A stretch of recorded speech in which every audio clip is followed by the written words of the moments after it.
안녕하세요. 강남에 살고 있는 올해 45된 여자입니다. 정말 그럼에도 불구하고 이 말 하나로 하루하루를 꿋꿋이 살아가고 있는 요즘입니다. 그럼에도 불구하고가 또 의미 있게 새겨지는 요즘이기도 하고요. 오늘 돌아가신 시어머니를 뵙고 왔어요. 시어머니였다가 남이 되었고, 그리고 다시 시어머니가 된 분이죠. 저는 사실 이혼한 지 얼마 안 되었어요. 그런데 또 재혼한 지도 얼마 안 되었고요. 그것도 한 남자와 말입니다. 무슨 이야기인지 하실 텐데요. 전 남편과 이혼하고 전 남편과 다시 재결합한 케이스인데요. 저의 이혼 사연부터 한번 풀어볼게요.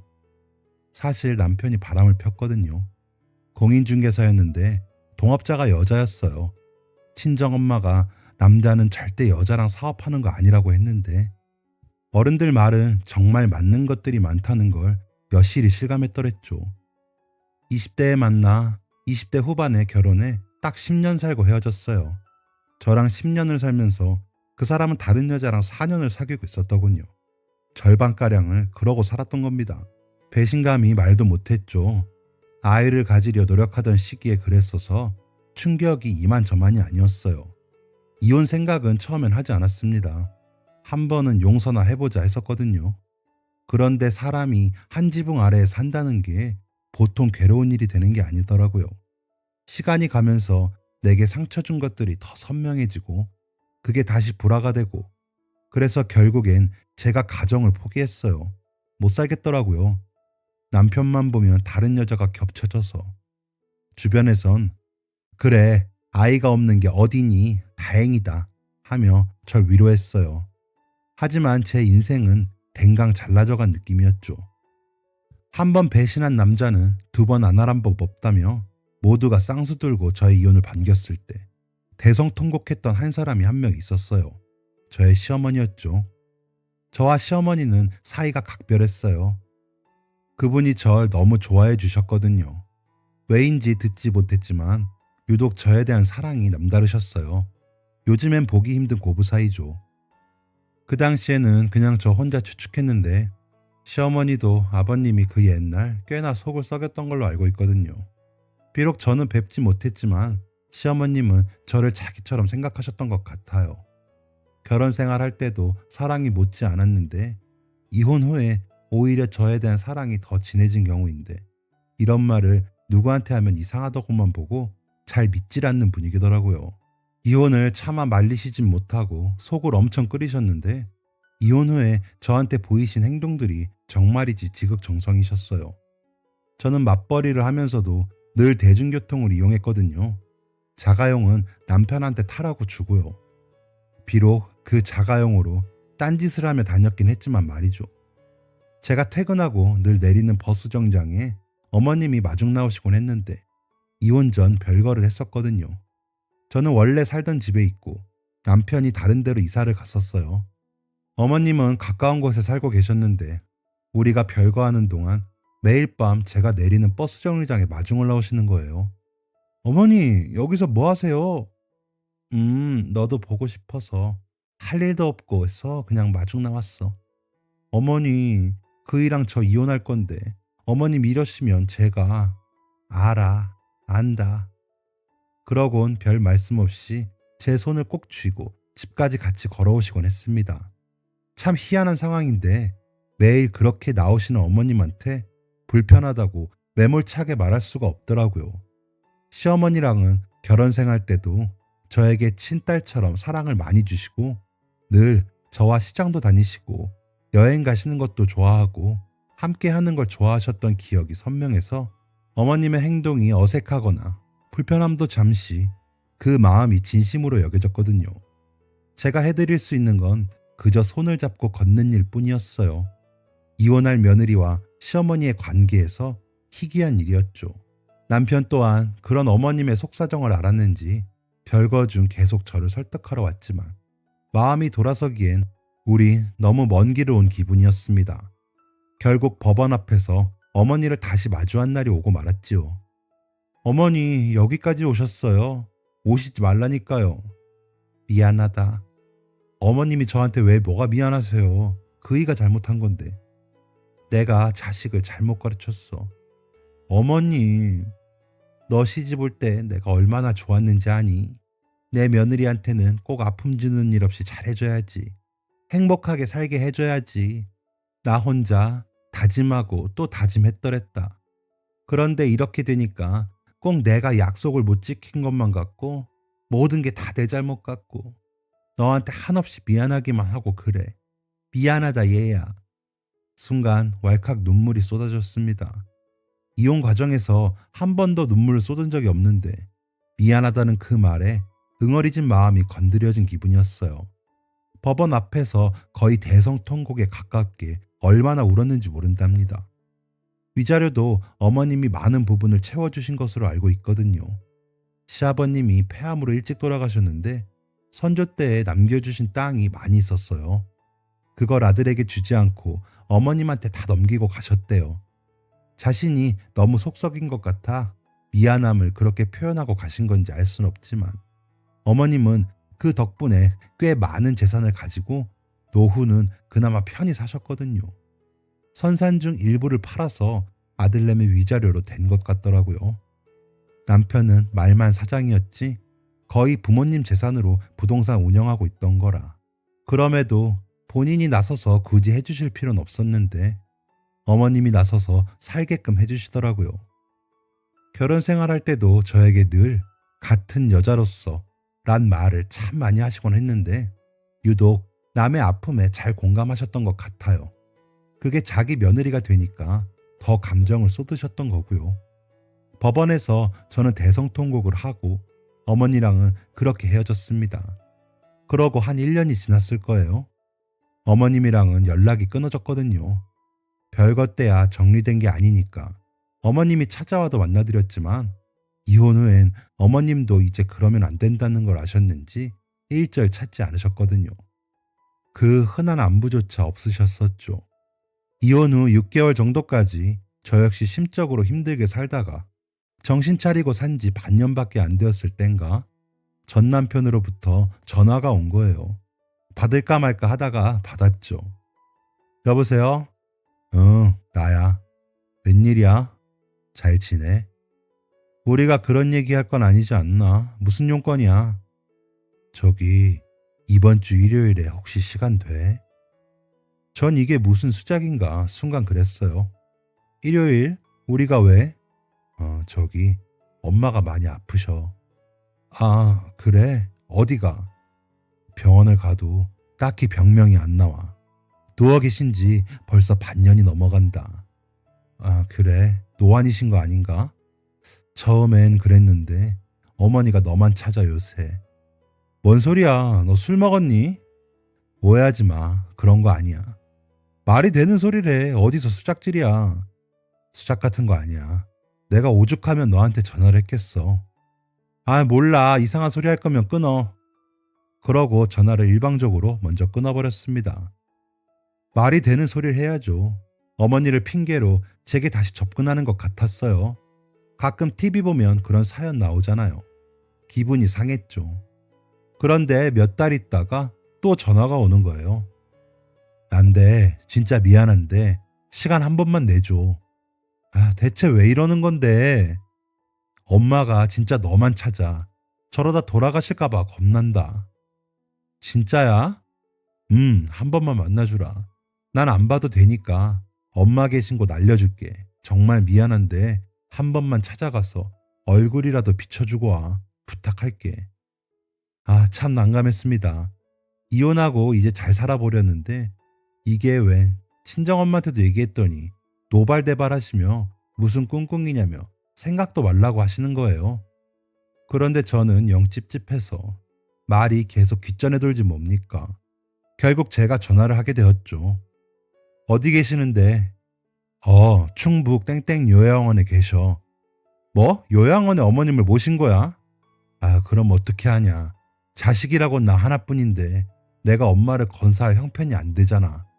참 잘났다. 하나밖에 엄마를 못 모셔서 요양원에 보내고 이렇게 나한테 구조 요청을 하는 거냐? 내가 다 미안하니까 일단 주소부터 받아 적어. 일방통행인 건 예나 지금이나 똑같더라고요. 남자는 안 바뀌는 것 같아요. 현실에서 문제가 생기면 무조건 여자 찾는 것도 똑같고 혼자 할 수 있는 것들이 거의 없어 보여요. 제가 남자 혐오증이 생긴 건 아닌데 그때만큼은 압불싸 싶더라고요. 일단 불러준 주소로 차를 몰고 갔습니다. 어느 일요일 아침에요. 물론 집에는 비밀로 하고요. 요양원은 충북에 있었어요.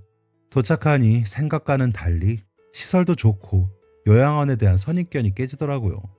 거의 실버타운급이어서 한 달 경비가 어떻게 되는지 물어볼 정도였다니까요. 저도 혼자 살다 언젠가는 실버타운 같은 곳을 알아보지 않을까. 그때 왜 그런 생각이 들었는지 몰라요. 담당자에게 물어보니 입원한 지 석 달 정도 되셨다고 하더라고요. 처음엔 친구도 사귀고 적응하는 것 같더니 밤만 되면 그렇게 누군가의 이름을 부르면서 우시더래요. 누굴 그렇게 부르며 우셨어요? 경아라는 이름을 부르시며 우시던데요. 경아요? 아, 네. 제 이름이었습니다. 한편으론 이해가 잘 안 갔어요. 왜 이렇게 나에게 각별한 걸까? 한 사람에 대한 마음이 이렇게 무조건적일 수가 있는 건가? 가뜩이나 요즘 세상에 뭔가 몽환적인 느낌이 들었습니다. 비현실적이랄까요? 그런 마음에 휩싸이면서 담당자가 안내해주는 장소로 향했습니다. 지금은 면회가 일절 안 돼요. 그나마 오늘 잠시 개방이니 여기서 만나 뵙고 돌아가시면 됩니다. 시간은 30분입니다. 엄수해 주십시오. 코로나 때문에 면회실이 따로 있었는데 이것도 운이 좋았던 거더라고요. 와본 적이 없으니 그간 면회 금지였던 걸 몰랐어요. 아크릴판으로 가려진 칸막이 너머 깡마른 피골이 상접한 노인이 들어왔습니다. 바로 어머니였어요. 세상에, 어머니! 그 모습에 저도 모르게 어머니를 부르고 말았습니다. 머리를 하얗게 다 세고 몸이 어찌나 말랐던지 제 눈을 의심할 정도였어요. 환자가 아닌데 환자라고 해도 무방할 정도로 쇠약해져 있더라고요. 경아, 경아구나. 어머니 왜 이렇게 살이 빠지신 거예요? 늙어서 그래. 잘 지냈니? 저야 어머님 덕분에 잘 지냈죠. 저는 어머님이 잘 지내시는 줄 알았어요. 그간 연락도 못 드려서 죄송해요. 아니야, 네가 죄송할 게 뭐 있어. 내가 무슨 자격으로 너의 안부 전화를 받니? 네가 이렇게 온 것도 분명 마음 안 내켰을 텐데 승철이가 괴롭혔지? 한번 가보라고? 어머님은 마치 모든 걸 알고 있는 사람처럼 말씀을 하시더라고요. 나 아픈 데는 하나도 없어. 그냥 마음이 좀 힘들어서 그래. 어머님, 시간은 자꾸 가는데 막상 그 모습을 보니 할 말이 안 떠오르고 안절부절 뭔가 크게 내가 잘못하고 있는 것 같은 느낌만 드는 거예요. 그렇게 첫 면회를 마쳤습니다. 여보세요? 난데 어머님 아프지도 않은데 왜 요양원이야? 차라리 실버타운이나 이런 데면 모를까. 자식 맞아? 요양원이 건강식도 더 잘 나오고 그런다고 해서 저는 전 남편에게 따지고 들고 있었습니다.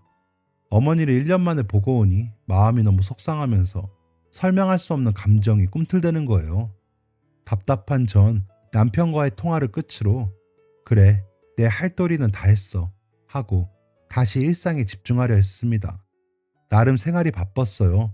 혼자 살면 의외로 할 일이 더 많아져요. 하고 싶은 일들도 조금씩 보이기 시작했고 혼자 먹고 사는 것만 해도 바쁜 하루였습니다. 아, 오늘 하루도 참 열심히 살았다 하며 베개에 머리를 대던 어느 날 갑자기 어머님 얼굴이 떠오르지 뭡니까? 경아야, 보고 싶었단다. 그 말과 함께 아, 참 이게 무슨 조아람. 왠지 그 밤도 저를 부르면서 혼자서 울고 계실 것 같은 거예요. 그 생각이 며칠이 가서 잠을 설친 날도 있었어요. 안 되겠다 싶어서 몇 주 후 누구도 모르게 어머님을 다시 찾아갔지요. 어머님, 저 왔어요. 응, 경아야, 또 왔네. 안 바쁘니? 바빠도 어머님 보러 오는 날은 좋아요. 어머, 어느새 저는 며느리 같은 말을 하고 있었어요. 그렇게 어머님과 저는 2주에 한 번씩 만나게 되었고 이건 서로의 의식처럼 비밀리에 지켜지고 있었죠. 어머님 좋아하시는 음식, 어머님이 입으실 옷, 어머님이랑 찍은 사진 등등 점점 제 영역엔 시어머님의 일상이 자라나고 있었습니다. 그러던 어느 날 친정 엄마로부터 전화가 온 거예요. 너 어디야? 나 회사지 왜? 내가 지금 반찬 주러 잠깐 들렸는데 너 이 사진이 다 뭐냐? 뭔 사진? 네 시어머니 사진이 왜 아직도 네 집에서 나와? 엄마. 그거 내가 집에 가서 설명할게. 엄마가 보신 겁니다. 뭐? 그럼 여태까지 그 노인네 수발하러 요양원을 다녔단 말이야. 주말마다? 음. 아유, 이것이 이젠 별짓을 다 하네. 너 미쳤어? 어쩌려고 그래? 아니, 뭘 어쩐다는 게 아니라 밤마다 나를 찾으신다잖아. 그러다 큰일이라도 나면 어떻게 해? 그걸 네가 왜 신경 써? 이혼한 사이들이. 너 과거 청산 못하면 어떻게 되는지 모르니? 얘가 맞선보라고 할 때 이 핑계 저 핑계 대더니 전 시어머니 수발하는 이혼한 며느리가 어딨니? 수발은 무슨 수발이야. 가끔 그냥 보러 간 거지. 쓸데없는 얘기 하지 말고 그 집 족속이랑은 발딱 끊어라. 좋은 말 할 때. 봉사는 여기서 멈춰. 알았어? 휴, 어찌나 역정을 내시던지. 왜 아니겠어요. 엄마는 제가 어서 재혼하길 바라셨거든요. 그래서 주말마다 맞선을 보라고 했는데 제가 거짓말까지 하며 전 시어머니를 만나고 있었으니 제가 친정 엄마라도 어이가 없지요. 엄마 앞에선 그러겠노라고 말할 수밖에 없었지만 마음은 전혀 달랐어요. 그러면 그럴수록 시어머님이 더 가엾고 떠올랐어요. 꼭 말리는 사랑일수록 더 붙게 되는 그런 남녀 관계처럼요. 내가 이상한 건가? 왜 이렇게 염려되고 걱정되지? 이런 마음으로 전화도 거의 매일 드리게 되고 그쪽 요양원에선 저의 사정도 모르고 그냥 저를 며느리라고 부르세요. 누구누구 며느리. 어머니, 오늘은 어떤 거 하시면서 보내셨어요? 오늘 네 옷 떴어. 정말요? 제 치수를 아세요? 그럼. 어떻게 하세요? 예전에 법원 앞에서 우는 너를 안아준 날 그때 내 팔 한아름에 들어오더라고. 그거 기억하면서 떴지. 정말 저 마음은 뭘까? 이상하면서도 점점 어머님의 사랑이 너무 크게만 다가왔습니다. 그러다 어느 날이었어요. 잠을 청하려는데 다급하게 핸드폰이 울려대는 거예요. 요양원이었습니다. 심장이 철컹했습니다. 여보세요? 네, 김순덕 씨 며느리시죠? 네, 그런데 무슨 일이 있어요? 놀라셨을 텐데요. 어머님이 지금 병원에 계세요. 병원요? 왜요? 일단 진정하시고요. 저녁에 간식으로 찹쌀떡이 나갔는데 드시다가 기도가 막히실 뻔했어요. 그래서 별일은 없는데 혹시나 해서 지금 안정제 맞고 계시거든요. 아니, 무슨 노인들한테 찹쌀떡을 줍니까? 지금 제정신이에요? 병원이 어디예요? 저는 그 사람들한테 온몸으로 화를 냈습니다. 그러곤 황급히 옷을 되는 대로 걸쳐 입고 집을 빠져나와 차를 급하게 어머님 계신 곳으로 몰았습니다. 세상에, 기도라도 막혔으면 어쩔 뻔했어. 생각이 있는 사람들이야 뭐야. 어머님 얼마나 무서우셨을까. 혼잣말을 하면서 시속 170 넘게 밟았어요. 서울에서 충북까지 1시간 걸렸어요. 정신없이 밟아댄 거죠. 병원에 도착하니 응급실에 어머님이랑 담당자 한 명이 있더군요. 어머님 괜찮으세요? 경아. 아이고 얼굴이 이게 뭐야. 어머님, 저 어머님 어떻게 되시는 줄 알고 얼마나 놀랬는지 몰라요. 우리 며느리. 미안하다. 경아 눈이 떼꾸나네. 팬더곰이 다 됐네. 제가 울며 갔던 거예요. 그런데 어머님 입에서 우리 며느리 하다가 얼른 그 말을 주워 담는 게 순간적으로 제 가슴에 날아와 박혔습니다. 잠시 시간이 멈춘 것 같았어요. 서울에 올라오니 새벽 5시가 다 되어가고 있었습니다. 그날 저는 왜인지 잠을 청하지 못하고 날이 밝도록 우두커니 제 방에서 뜬 눈으로 아침을 맞았어요. 우리 며느리, 우리 며느리. 제 마음이 돌이킬 수 없는 시간으로 되돌아가려고 하는 것 같았어요. 괴로웠습니다. 제가 제 마음을 알아버렸거든요. 저는 어머님을 못 버릴 것 같은 거예요. 그날 저는 생각지도 못한 운명에 또 한 번 저를 내맡기고 있었습니다. 여보세요? 난데 나 좀 만나. 저는 전 남편에게 먼저 만나자 청했어요. 결단이 필요했거든요. 얼마 전 응급실까지 찾아가지고 고맙다. 그런 얘기 들으려고 만나자고 한 건 아니고 우리 진짜 끝내자. 끝났잖아. 어머님과의 관계도 더는 아닌 것 같아. 그렇지. 끝난 사이들이. 알았어. 미안했다. 고마웠고. 남편은 두말 없이 제 얘기를 알아듣더군요. 슬펐습니다. 마음은. 그치만 더 연을 이었다가는 정말 서로가 어찌할 수 없는 시간에 얽매일 것 같았습니다. 매몰차지만 우린 함께 할 수 없는 운명을 선택했으니 각자의 길을 다시 떠나는 게 맞겠지요. 요양원에는 어머님 모르게 전화를 넣는 것으로 마무리를 짓기로 했습니다. 저 김순덕 씨 며느리인데요. 앞으로는 제가 못 가요. 어디 가세요?